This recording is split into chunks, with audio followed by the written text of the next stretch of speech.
All right. Hi, everyone. Well, my name is Holly Haley, and I am with the Department of Natural Resources, and I'll be sharing a lot about our programs. We've had many updates and expansion, and so excited to share that with you.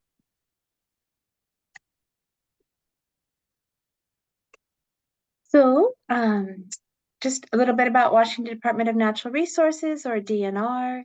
So there's something like 40-something million acres of land in Washington, and half of that is forested land, half of that is in federal ownership, and then half in state public ownership, but half of that, about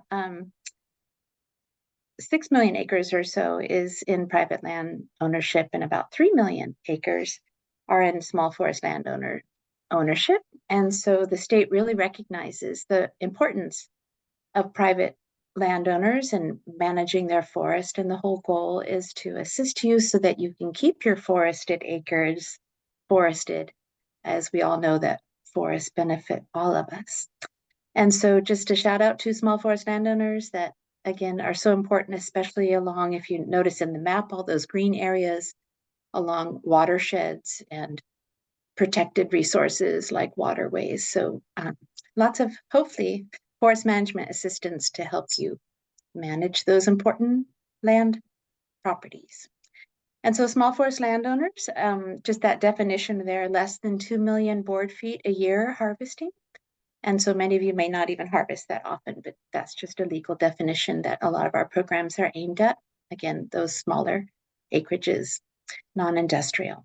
So we have lots of programs, technical assistance, financial assistance, and do lots of education like this webinar today.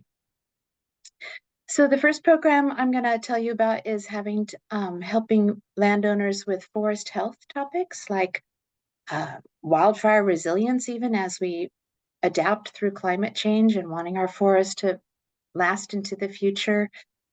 Lots of technical advice to help with topics like insects, disease, invasives, so all sorts of forest health topics. We provide free technical assistance and have some financial assistance.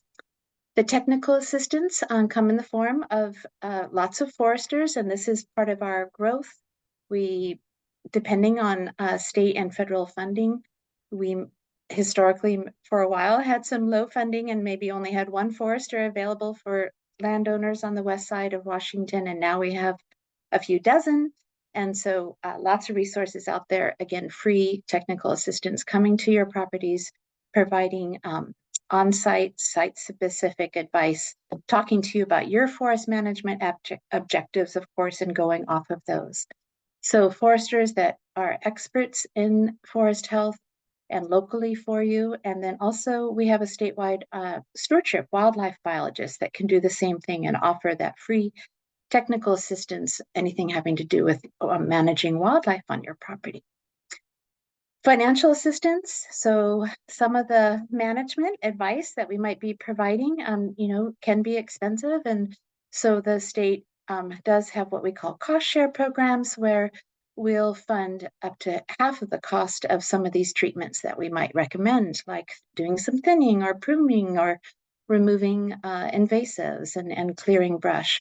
So these are all non-commercial activities. These are your voluntary stewardship management of your forest that the state can help with, and you meet with a forester and they provide you the application.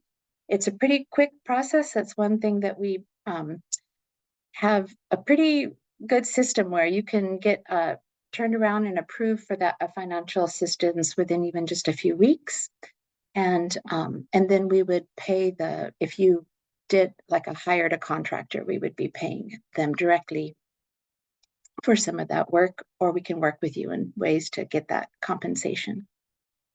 We also, I should share, we also, for folks that have more than 20 acres holdings, we can help cost share the cost of doing a forest management plan. Like if you hired a private consulting forester, we can help share that cost. The other program I want to breeze through a little bit is our other branch of regulation. So the state does help enforce the forest practices rules, and these are a lot of our regulations around protecting public resources like water and endangered wildlife, and then those commercial activities in your forest that you would be needing a permit for. And so we have lots of assistance to help you navigate doing those forest practices like road building, for timber harvesting, or even, again, assisting with the permits that needed for doing some commercial logging. So same like that service forestry program for forest health, we have technical assistance in the form of regulation assistance foresters that specialize in understanding all of those complicated forest practice rules and regulations. We just celebrated the 50th anniversary of the Forest Practice Act. We have some of the strictest regulations in the country regarding managing forest. And so it can be complex. And again, lots of free assistance to help you navigate that process, the permit, even advice on how to harvest timber and build those roads. And then because especially riparian or areas along streams and wetlands are protected, we have those foresters that can help you understand and class your natural resources and understand the buffers and things like that that are required. Just like our forest health program, we have a wildlife biologist for the regulation assistance. And so he's an expert in understanding especially some of those protected resources. And he can even type some of your streams, whether you're a fish-bearing stream or not, those kind of classifications that come into play, especially when you're doing permitting. Financial assistance with our regulation program. The state recognized that some of the results of the fish and forest rules that went into effect have a greater impact on small forest landowners. Maybe those buffers of, say, 200 feet on either side of a stream are going to have a larger impact on smaller properties. And so there is financial assistance to help alleviate some of those losses that you may have encountered, not being able to harvest your timber, say, up to the edge of the stream. And so we have some programs that help compensate landowners. One is the Family Forest Fish Passage Program. This is a program that helps cover the cost of replacing any human-made barriers on your forest roads that are a barrier to fish being able to access upstream habitat.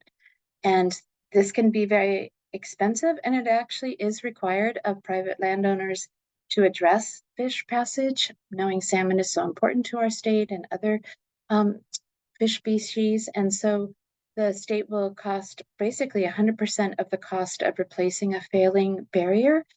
Say even that image of a bridge, that bridge may have cost, some of our average costs for bridges are about $200,000, and that would be paid for by the state.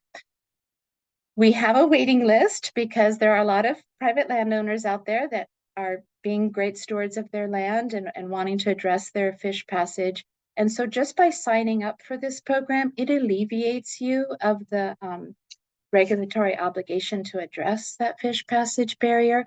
And so it's up to the state to get to your fish passage barrier at that time and prioritize replacing it. So I do encourage everyone to sign up for this program. Chris White is the program manager, and I'll give you some information about contacting any of us soon. We also have a program that's voluntary.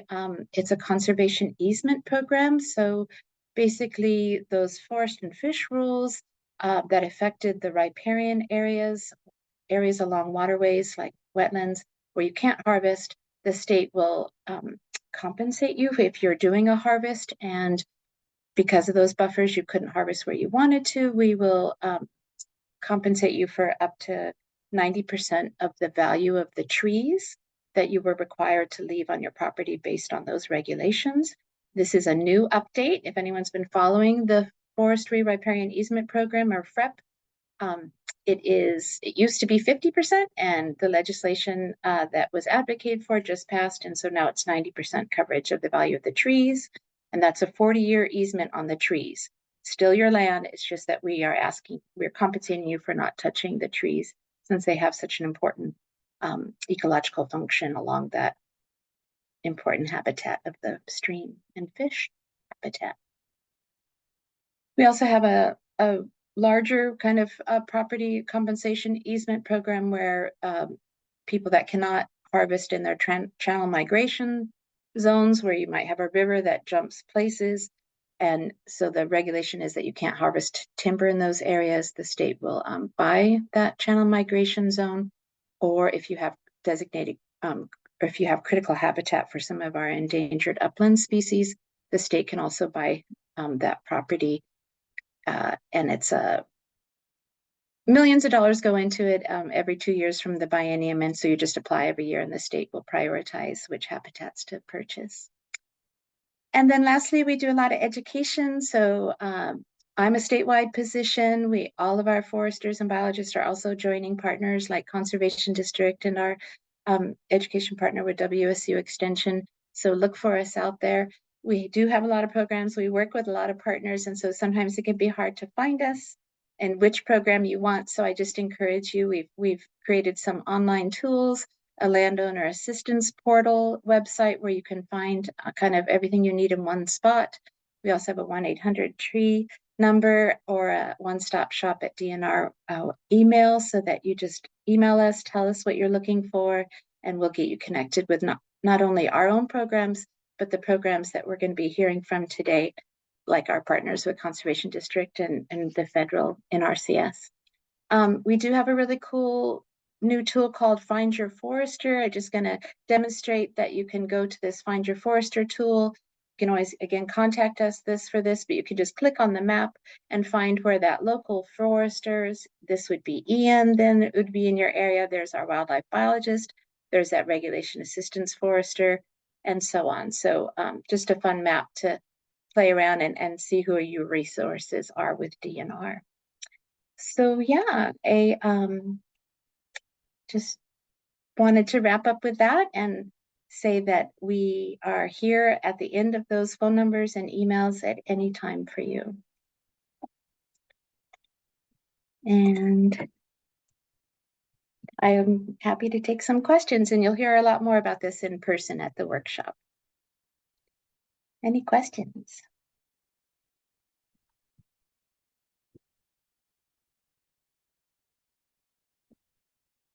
Well, thank you. Yeah, thank you, Holly. I can say from landowners that I've known to go through some of these programs, especially the fish passage program, folks are really happy with the results.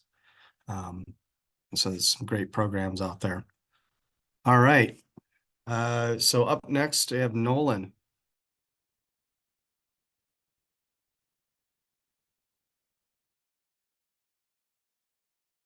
Can you see my slides all right? Look good. All right. Hi, everyone. My name is Nolan Kitson. I'm a forester at the Snohomish Conservation District, and I'm just going to be presenting on what the conservation districts in the Northwest region offer as far as financial incentives and cost share. So just a little bit of history. First conservation districts in Washington were started in the 1930s, originally as soil conservation districts. And the primary purpose of the conservation districts is to promote the conservation and sustainable utilization of natural resources. So we are non-regulatory special purpose districts, and we provide services to public landowners, working lands, tribes, agencies, and other local partners about natural resources. We have professional experts for a variety of topics, from foresters and farm planners to engineers and education experts. And our programs are driven by local priorities and available funding. And all our programs rely on voluntary participation by landowners and managers. We also provide services that are no charge, and many districts also offer equipment loan programs, which may require a small fee. The mission of the conservation district, like I touched on, we're well suited to work across multiple topic areas. And so if you have multiple natural resource concerns, especially if they're kind of across disciplines, that's where a conservation district can help. So not only agriculture, soil, forestry, but we also work on habitat restoration. We do livestock nutrient management, natural disaster recovery, stormwater management, and then we do some outreach and education as well. So the conservation districts are funded in a few different ways, and it can differ between conservation districts. But the first major funding pool for conservation districts is what we call rates and charges, which comes through the county tax base, and it funds general programming expenses rather than being restricted only to certain items. On top of our rates and charges, we apply for a lot of grants. These can be applied for as both at the local level with conservation districts and partners, as well as on a regional level with multiple conservation districts and other partners who provide services in line with the grant. Also, I forgot to mention that most of the conservation districts are the same boundaries as the counties. So most counties have their own conservation district. So some current regional grants are through the Washington State Conservation Commission, which is state funding, as well as the National Estuary Program, which is federal funding. So those are two major grant sources that are funding some regional work. Other potential funding sources include the Regional Conservation Partnership Program, which is funding a partnership between the U.S. Department of Agriculture and the Natural Resource Conservation Service. There are three main ways that, three main things that we can offer landowners through our forestry program specifically. And the first one is technical assistance. And this is offering free site visits, much like what DNR does with landowners to identify resource concerns. We identify resources available for best management practices and implementation, and resource assessment. And part of this technical assistance is often connecting landowners with cost share or financial assistance through programs like DNR's cost share and the Natural Resource Conservation Service cost share. We do have some limited financial assistance, and that really depends on what grants are available. And we call those district implementation programs, but that's going to differ based on the district. But like I mentioned, it's mostly helping landowners prepare for other agency cost share programs. But when grant funds are available, we do have some cost share through the districts, and that's usually like planting or restoration type projects that we do. And then, yeah, the third thing, outreach and education. We work on community wildfire protection plans. We do field tours, adult and youth education, and then things like webinars and outreach like this to reach landowners. Just to quickly touch on the eligibility, and again, this is going to differ a little bit between districts, but we typically work with smaller forest landowners, non-industrial forest land, and often homeowner associations with green space may also be eligible, but it's mostly small forest landowners. And we also work with some non-forested riparian areas. Like I was mentioning before, if we have specific grant funding, we will do riparian plantings and things like that. Within the conservation district forestry programs, there are often several branches of the program, which can vary between districts, but commonly it includes at least portions of the forestry, technical assistance, project work, which is either the direct implementation or cost share. Some districts work on agroforestry, others work on urban and community forestry and wildfire preparedness. Some of the districts have separate wildfire preparedness programs, but many of the programs are rolled into forestry programming, and they share staff for project and technical assistance works. And then most, maybe all the conservation districts also hold annual plant sales. I know for Snohomish Conservation District, that was last weekend, but that's a good opportunity to get relatively cheap, affordable plants if you're working on a project. Here is just a map of the Western Washington conservation districts, and you can see just where we have foresters. Some of our districts have their own foresters. Some have multiple, like you can see, King County has a lot of foresters, and then other districts share staff in kind of a cluster. So we have foresters that work, for example, in Mason County, but they serve other surrounding counties. And here's a list of contact information for the Northwest conservation districts. But I'll also drop a link in the chat.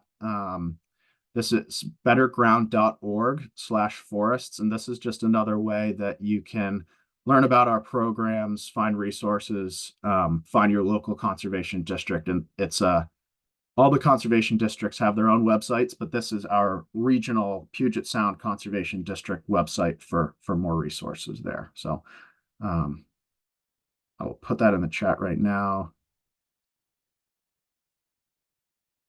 And I guess if we have time for any questions, we can take that. Otherwise, up next would be the Farm Service Agency. Thank you, Nolan. We do have a question. I think it came in right after Holly finished up. So the question is there a minimum amount of land to qualify for these programs?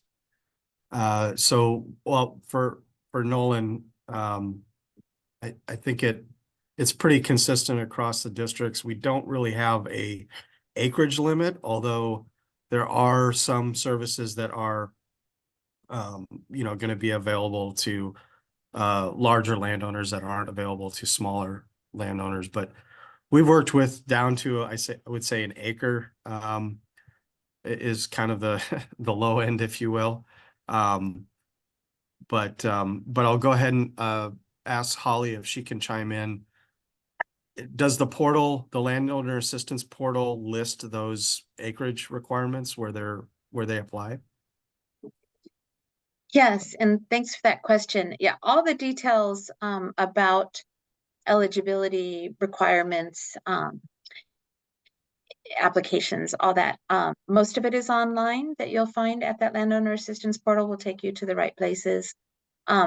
In general, the main ones, at least for the DNR, the forestry riparian easement program, where the state compensates you for timber that you had to leave behind due to those buffers around riparian areas or even unstable slopes. That's for landowners that have more than 20 acres. And that's because those rules were already modified. The buffers were made smaller for landowners that have smaller acreages.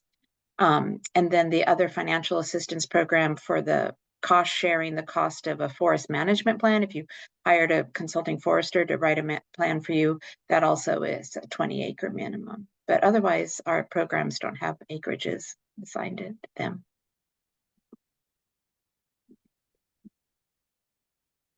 And you can find out more online or calling me 1-800-523-TREE. Great, thank you. Just checking the chat here. Don't see any new messages.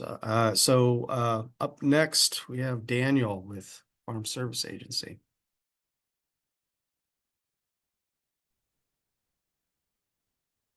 Hey there. Let's share my screen.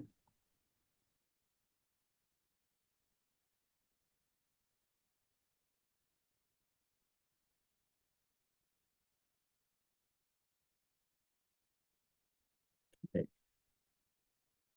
All right. Does that look okay?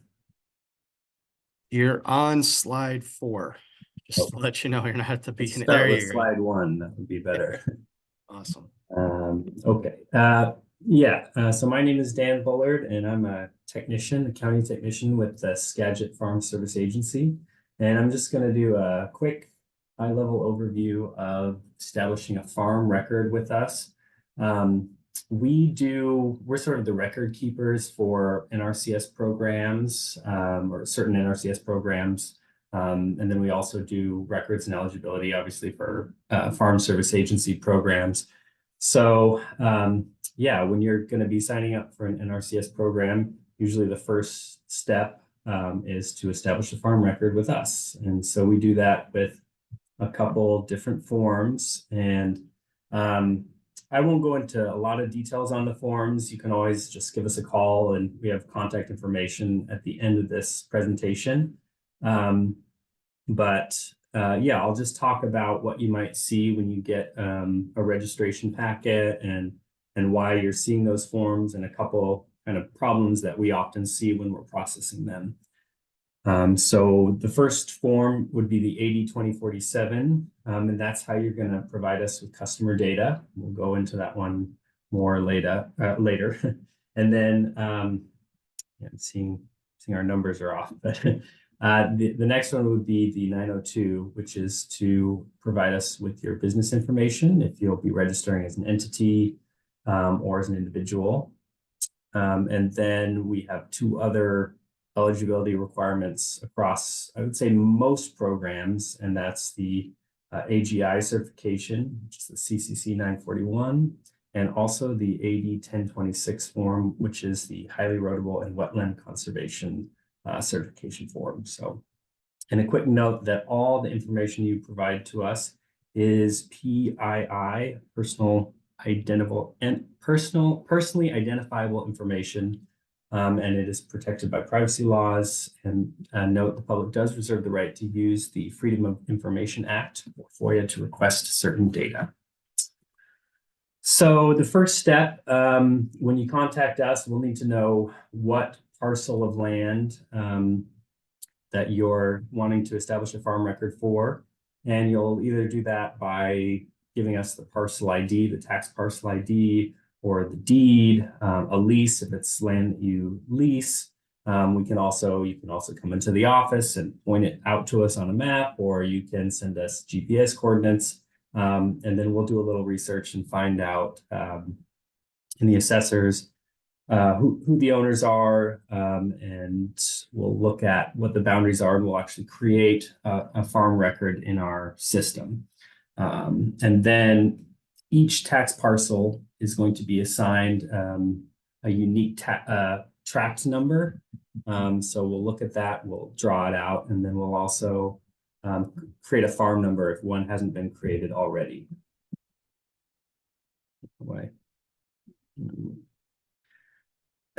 You guys. So that first form that you'll give to us, the 80-2047 customer data worksheet, that's where you're going to include, if you're registering as an individual, you'll only need to submit one form with your full name. We'll need a tax ID and an address. So your tax ID, if you're registering as an individual, will be a social. And it's also important to indicate citizenship. You'll see that in question 3C. And then there's other information, contact information, email address, home phone. And if you're registering your entity, you'll actually need to submit one of these for your entity and for each member. So if it was an entity that was owned by 2 members, you would need to submit 3 total forms, and make sure you submit the corresponding tax ID on each form. So for the entity, the EIN, employee identification number, and then each individual and their social. And then the next form go over is the AGI form. And here again, you'll need to submit one for each entity and one for each individual member with the right tax ID. And these are submitted to the IRS for verification. So it's important to be accurate the first time, because it can take a while to get the compliance back from the IRS. So You'll fill out the program year, and then you'll indicate whether the average adjusted gross income of the individual or legal entity is less than 900,000 or more than 900,000, which is just a requirement for a lot of programs that FSA and RCS does. So yeah, with all these forms, another common error we see is make sure they're all signed, titled, and dated. And you'll see in the appendix of this form, when we're looking at the average adjusted gross income, we're looking at an average of 3 years, and it's sort of 3 preceding years with 1 year in between. So we can help you with the fine print of that. You know, if you give us a call, it can be a little tricky, but you know, for most individuals and entities that we're dealing with, it's going to be less than 900,000. So not all. Okay, and then this is probably the form that is most tricky for folks to complete. It is, again, name a producer. If you're applying as an entity, you'll submit one for the entity with a tax ID and then one for each individual member. And then one of the tricky parts here is the affiliated persons, that question 4. And there's information in the appendix about that, but basically, you know, if you're submitting one for the entity, the affiliated persons are going to be all the members of that entity. So you'll complete that in question 4. And then conversely, if you're filling it out for each individual member, the affiliated persons are going to be, you know, any corporations that those members have an ownership share. I think it's greater than 20%. It indicates it there's a table in the appendix. So you'll just want to pay attention to that. Again, we can help you with that. And then part B, we're looking at highly erodible land compliance and wetland compliance. So this form is intended to sort of protect highly erodible land and wetlands. So with question 6, it's a little confusing because first you'll need to know whether the parcel that you're in question has a highly erodible land determination, and you can contact us and we can help you figure that out. And if a highly erodible land determination has not been made and you are producing an agricultural commodity on that parcel, then we'll need a highly erodible land determination. And one common thing that comes up is, you know, we're talking about tilling of the soil. So a lot of annual crops, if everything is above the soil, we likely won't need a highly erodible land determination, but again, we can help you with that. So, and then question 7 is just talking about, again, in order to produce an agricultural commodity, any drainage activities existing, planned in the future or in the past, and you'll indicate years. We also ask you to submit a map if there's been something, you know, drainage systems put in for agriculture in the past, just to show us. And that, again, answering yes on either of those questions will just trigger a wetland determination by NRCS or a HEL determination. We're not the experts on that, but we'll refer to them and they're the experts. So, and then part C is just where if you've answered yes on 6 or 7, you'll need to put in the farm tract number if you have it. If not, you can just put the parcel number or contact us and we'll get a farm number created. And then activity, what you do on the land, crops, current land use, and the county. So this one it trips people up a lot, understandably so. But yeah, like I said, we're here to help you with that. Okay. That's okay. So yeah, I think I kind of went over that. Okay, 902 form. There's one form if you're registering as an individual and one form if you're registering as an entity. This is just to collect information about your operation, your contributions, land contributions. We can often complete this form for you just with a phone interview or an in-person interview. But I guess the main thing to keep in mind is everything has to equal 100%. So you'll give us your member shares if it's 50-50 ownership of the company. You'll talk about who does the contributions of land and capital and equipment, labor and management if you hire those. So just generally no right or wrong answers on this form, just collecting information. And you only need to submit one of these. So you don't need to submit, if you're submitting for an entity, you don't need to submit one separate one for each individual. So in order for us to kind of efficiently assist you, it's good to have as much information together as possible when you're contacting us. Have the tax parcel ID, have a map ready to go. We could also pull maps for you if you need. If it's an LLC, it's good to have your LLC agreement ready to go. A lot of times we'll ask for that as supporting documentation, and know how your business is organized, how ownership is divided, and who has signature authority is also important. And yeah, we ask for supporting documentation. We'll look at the Secretary of State to see how the company is registered as well. And the last thing is the 902 and 1026 are continuous forms. So we'll roll over that information year to year. If there are any changes, you'll need to contact us and we can work with you on those changes. But those forms are not annual certifications. So unless there's any changes, you don't need to fill them out year to year. Okay, and then here's our contact information here in the Skagit office, my email, and we have our phone number. So yeah, we're always here to help. You can call us, you can just come into the office. We're here 5 days a week, and we're happy to help you. So I think that's about it.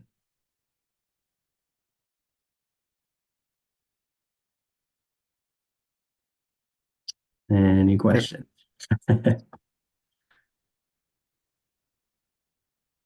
It's quite a few forms, but what you showed there, but it's actually, I think, total something like 3 or 4 pages actually that it comes down to. And like you said, you offer direct assistance over the phone to handle a lot of this. So once you get over that initial shock, it's not too bad. I know. Yeah, absolutely. It's a lot of numbers and, CCC 941 and 902, but yeah, we're happy to help. Right. And it's critical to accessing all of the USDA programs, as we will learn from Aaron here in a minute. We have a question related to some training. Just wanted to clarify for, I think it was in the first set of slides. Holly, are you familiar with like a road maintenance training program that DNR puts on? Or are we just drawing a wrong conclusion? Yeah, I'm not sure of a particular program, but our individual regulation assistance foresters, and I'm not sure if Hollis is still on this call. He can speak maybe more directly, but he's one of the regulation assistance foresters there in the Northwest region. But they offer individual advice and assessments of your road maintenance, because the state wants to try to be sure that your roads are healthy for the forest, and especially not wanting to get that sediment down into their waterways.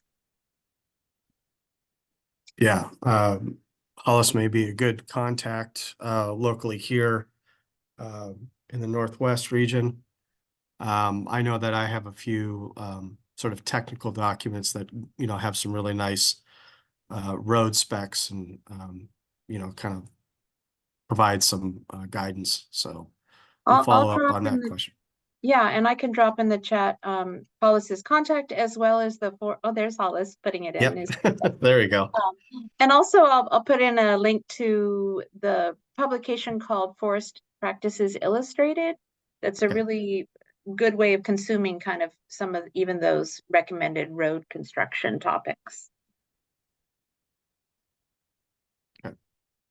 Well, great. So up next, last but certainly not least, Erin, are you ready? I am. Can you see my whole screen I can. If you wanna presentation? hit the start button or Okay. Let me know.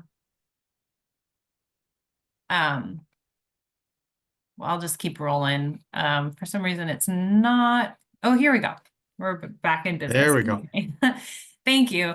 My name is on. Erin Kreutz. I am the State Forester with NRCS, and I'm going to give you a little bit of an overview of what we do as an agency and what is available to you as forest landowners. So I'll go over who we are at NRCS, our traditional programs, and a real quick overview on easements. So NRCS, like Nolan mentioned, we are a non-regulatory agency. The conservation districts are essentially kind of our sister agencies, and we're a federal service, which we were also created at the same time. Coming out of the Dust Bowl, our agency started as the Soil Conservation Service. And then in the 80s, we branched out to include more natural resources and became the Natural Resource Conservation Service. And we are an agency essentially created to help people help the land. That is our motto, and it's the root of what we do. We support local-led conservation. We always provide technical assistance, which is free. And we also have voluntary conservation programs, which help with cost share rates and assistance for our landowners. We have service centers located statewide. We almost have a service center in every county of the state and every county of the United States. So one of the basic, services that we can provide are forest management plans. This is also something that's going to be critical to have as you move forward with any of our cost share programs. We can provide contracts to be able to get that forest management plan written for you. We do require that you must work with a technical service provider who has shown eligibility and has gone through training with our agency. So at any point, we can share a list of names and service providers that are available in the state or in your area, so you can kind of start seeking some assistance there. And we provide cost share, and we try to aim our cost share rates at 70 and also potentially up to 90% of the total cost. But that's going to depend based on the TSP and their rates and services. Ours are locked in, and they are based depending on the size of the property. We also now provide additional options if you know you're going to move forward with an application for an activity practice that will do the actual work on the ground. We can use those TSPs now to write the plans for you, and we also pay for that service as well. So our most common program is our Environmental Quality Incentives Program, which we call EQIP for short. This provides free technical assistance while also signing a contract which provides that financial services. And again, most folks are eligible for what we estimate to be about 70% of the actual cost. One thing that's really great for Washington landowners is that our costs are included with the Pacific states. So that includes California. So our rates are pretty competitive because we have expensive states within our region. And we then provide generally on a per acre basis for the practice that's handled. And I will mention, because this question came up, NRCS does have a 1 acre eligibility enrollment. So we can go down to pretty low sizes. So again, the EQIP program does require the forest management plan to be eligible for the cost share practices, but this would also be the program that you would ask for to enroll for a forest management plan if you don't already have that in. And some of the things that we can do are forest management or forest stand improvement, woody residue treatment, pruning, tree shrub establishment, fire and fuel breaks. We offer agroforestry services, riparian forest buffers, and many more. So looking at our most common practices that we work with people, our forest stand improvement is definitely probably the most used practice. It's one of the most used practices in Washington state, but this is where we can provide anything that involves cutting of woody debris or woody material. So this will include our thinning, any stocking changes, species selection or species changes. We can address insect and disease management issues generally through this forest stand improvement practice. We also offer woody residue treatment. So any slash or debris management that's involved. And one thing I will mention, and this is true for forest stand improvement as well, we have different payment rates depending on the type of materials that might be used. So if you were to just be working with hand tools, chainsaws, we have a specific payment rate for that. But if you had the means and resources to get a masticator, our payment rates are going to be a lot higher to be able to provide some cost share benefits for dealing with heavier equipment. So there's a lot of flexibility that we provide. For pruning, we can put in pruning for wildfire prevention, also tree quality reasons. Tree shrub planting can be for reforestation, for wildlife benefits. We also, depending on your browse pressure, we can add extra payments to help cover for browse protection around those seedlings as they get established. So some of our less common, but management practices that we have out there are fuel and fire breaks. So we can look at if there are, this is more popular east of the Cascades, but more folks on the west side are feeling more interested in doing more wildfire preparation. And this is a great resource to be able to work with that.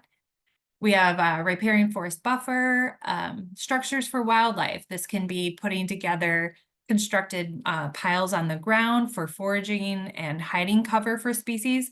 It can also include like raptor poles and bird boxes. We offer brush management to help with pervasive and invasive species, especially when we're working and contracting tree and shrubs. We want to make sure that we can compete with the weeds that are out there. This is something that we can also help with herbicide treatments to go along with those types of activities, depending on the resources on the ground. And we also provide agroforestry services with silvopasture, forest farming, windbreaks, and alley cropping. Our other popular program is our Conservation Stewardship Program, or CSP. And this is really established for landowners who have established conservation history. They've done some work with us, but it's not required. But you've got kind of a legacy that you've been building out there. You've done a lot of your immediate projects, and CSP is for taking it to that next level and a higher conservation effort out there.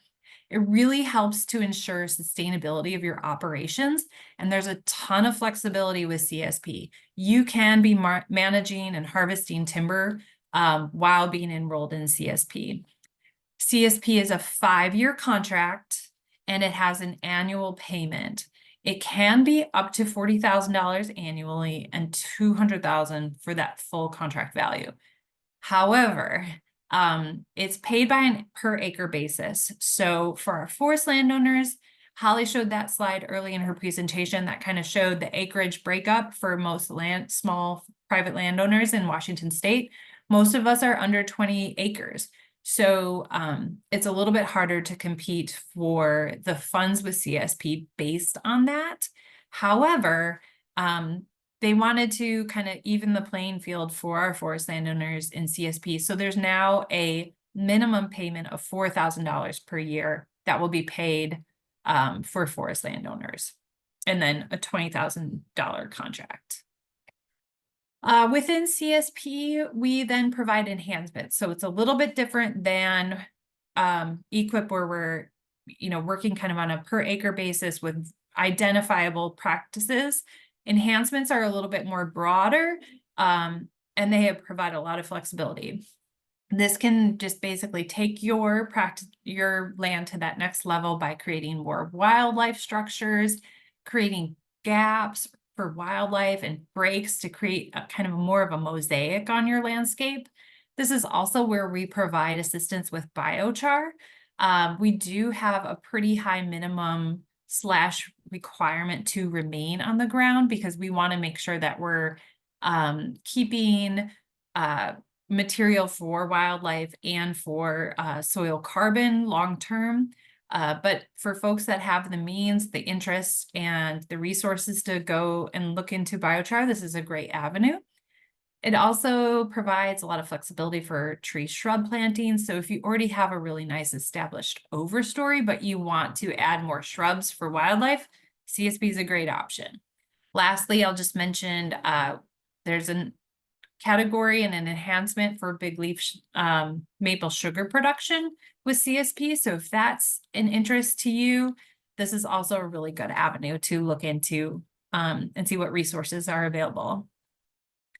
Lastly, we have easements, and I will just state that I am not an easement specialist, but we have easement specialists in our state. We have a wetland reserve program, which provides 30-year to permanent easement options.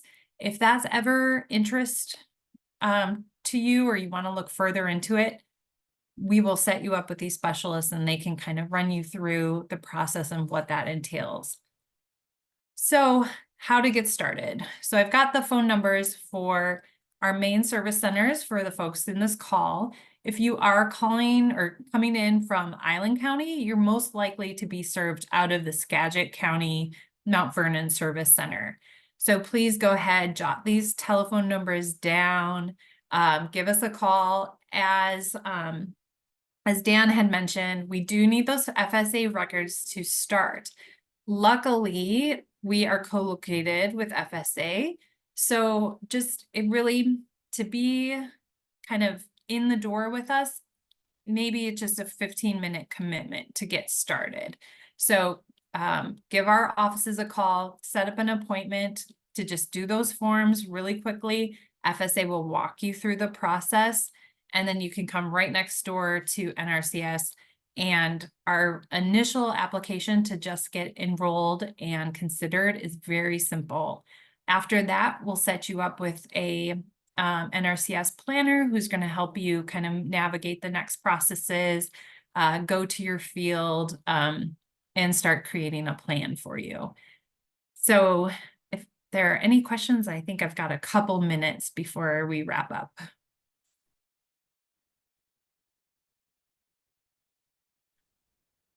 Well, one did come in, but it was answered by that last slide. So Oh, okay. that was convenient. There is sort of, and this is, I guess, a perennial issue, and it stems from the fact that these programs offer cost share programs for very similar things. And so we often get, well, which one should we choose? I know this pits, or may seem like it pits agency against agency. And I'll just relay that for considering which program to get started with, I think you can kind of look at a project by project basis. What you can't do is what we call double dip, and that's use two different agency programs for the same land base. And with that, I'll let Aaron chime in, and then of course Holly can jump in again and just kind of relay that we all kind of work together. We're all kind of talking to each other. So if you start in one spot, just know that we're trying to get you, the quickest way from point A to point B. Sure. I'll just mention, for NRCS, we are federal. So anytime you add a layer of government, it seems to add a layer of complexity. I don't want that to shy people away because really we are able to get a lot done in a very short period of time. If you've got a little room to wait or get things established, maybe you're not ready, just come on in, get your paperwork established. We have a lot of funds to help a lot of people right now. And so I don't want to scare people away because we are federal and we have a little bit more paperwork. It really is very simple. I will say, we do discourage the double dipping, but I'm also in favor of, if you have, let's say, 20 acres and DNR, you're contracted to work on 10, that doesn't mean we can't come in and help on the other 10. So there can be some sort of collaboration. You can also shop around, and I would encourage people to shop around. Compare the rates, compare your resources. It's all available to you, and all of this information to obtain is free and readily available. And anybody within all of our agencies is happy to provide that info. And I would just second everything Erin said. Yeah. And also also what Nick said, that yeah, we luckily even have a memorandum of understanding between our agencies that we're all in it for the same mission to help you all manage your forest in a sustainable way that benefits all. And I will mention that there are some opportunities to match funds. It's not as if you can't, like Erin mentioned, you know, if NRCS is doing one thing, but you're funded with the state agency, so that's possible in some cases with Conservation Commission funds. Is probably the more common scenario that I'm aware of. There is a question here, Erin, about is there an acreage limit for the wetland conservation easement program? I would be happy to touch base back on that. I'm sure there is, and I don't know it off of hand. Yeah, and I apologize. I don't I don't know either offhand. I do know that it was sort of on hiatus for a while. There wasn't some funding for that program. Or you know, very few people were utilizing it, but I think that's changed. I think there is more, if I'm not mistaken, but we'll definitely follow up with folks on that. Great. So with that, we're coming up on the hour here. I just want to let folks know that we have recorded this session. We'll send out the link for that. And so you'll have the slides with the contact information. We'll probably put those together in just a document for you as well. So again, appreciate everyone joining us, and look forward to folks who are interested in our April 6th workshop. That'll be a hybrid in person if you can, or we'll have an online option, and we'll go a little more in depth and hopefully be able to work with folks one-on-one. And with that, thank you all and have a good afternoon.